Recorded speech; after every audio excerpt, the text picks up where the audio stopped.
Hey everybody, welcome to Croc Legend of the Gobbos. This is your host Pokolloss speaking. Croc is a platformer released in 1997 for the PlayStation, Sega Saturn, Game Boy Color, and PC. It was quite popular despite mixed reviews. As for story, well, I'll shut up and let the game tell you what's up.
Brief recap for those who can't understand adorable cartoon dialect.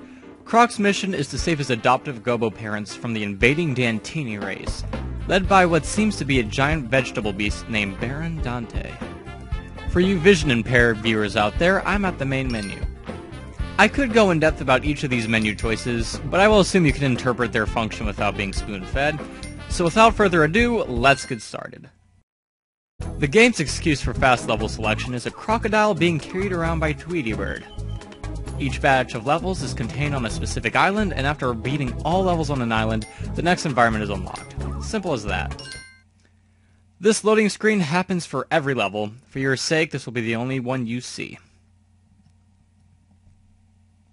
Welcome to the game! We are presented with a lovely view of the back of Croc's head. Our beloved reptilian is controlled by the directional buttons or analog stick. This game follows traditional controller mapping. X is jump, while X in midair is a 90s classic, the Italian ass assault. The circle button allows Croc to live his dream of being a circus cayman and causes him to flip 180 degrees. This is quite useful, as turning in this game is more complicated than it seems.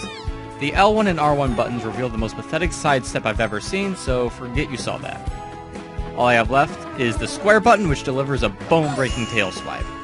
Unfortunately, there is no special combo for Croc's death roll ability, but I digress. As you just saw, I collected a special colored crystal. Collecting all 5 colored crystals in a level unlocks its bonus area. While I'm all for bonus content, the main collectibles to nab are the Gobbos. There are 5 Gobbos in every level, and 1 extra Gobbo in each level's bonus area. Excuse me, I need to jump into a well. And we're back. Who knew that the Gobbos had magma wells? What a strange race of beings they are. I personally have no idea as to how such a resource could benefit such tiny and most likely flammable creatures, but it seems to me that they gave up on it and covered it up, possibly to prevent Timmy from suffering another head injury. Over here we have ourselves the only collectible I can imagine a crocodile obtaining, a heart. This gives us the gift of rebirth, should something in this adorable world actually take down a cold-blooded murder machine like Croc. Thank heavens for that elevator over there. If I fell in this well by accident without it, that certainly would be a bummer. A lava-filled, heat-stroke-inducing bummer. This game has its fair share of secret worlds, and a lot of them are actually hidden quite well. As you may have gathered, I missed this one completely on my first playthrough of this level, which is why I haven't received the floating items scattered around the entrance. You can't really blame me for not thinking about butt slamming the floating platform on the right 3 times, but then again, I did find that secret invincibility cheat in Toy Story, so I should have known better, I guess. Any secret areas found in this game only warrant extra lives and crystals, so they're not too important in any way, but I do have to admit that the music for them is ridiculously catchy. Now you may be wondering what the white crystals even do, since they aren't blessed with the honor of being a part of a rainbow. They serve as, shall we say, tributes to rings from the Sonic series. Should Croc be hit, he loses all crystals in his possession. If hit without any, he dies. Huh, I guess wealth is the root of life. I guess I owe Ayn Rand 20 bucks. Alright, enough of this detour. I need to make a tasteful transition to my original playthrough now. There we go. It's like I never forgot about that secret area. It is worthy to mention that this game didn't get as many glowing reviews like its other hit platformer peers at the time. One of the most common issues people had was that it wasn't trying to be original enough. The game stars an anthropomorphic animal with a backpack, who collects a lot of valuables that he drops as soon as he's touched, and butt stomps on question mark blocks to find things of value. Other than that, the game's only other unanimous flaws are its controls, which kind of play out as Mario 64 if it had tank controls, and its crappy camera angles. All of that aside, it's a game that one can adapt to if they're hardcore platformer fans. With that, I am at a giant gong featuring our bird friend, Beanie. Hitting this will complete the level, but don't be tempted by that bird's precious gaze, we still have some items to snatch up. I would just like to state how much I hate that worm enemy. Watch out for him, for even the ground he displaces could harm your scaly feet. Why that makes sense? I don't know. Well, we still are missing some items. I wonder if there's anything around this Oh my god, a giant tapeworm! Oh, it's gone. Let's go after it. Oh, it disappeared. I guess I didn't make a suicidal decision after all. Those giant worm monsters are prevalent throughout the game, all of them residing in the coziest of magma wells. Wherever do they go, you may ask? Oh, you don't care? Okay. Well, every well they live in can be jumped in. Some lead to secret little rooms like this one, and some lead to Jello. Not even kidding. Now that I collected all the colored crystals, we can now reveal what's behind the majestic bonus door.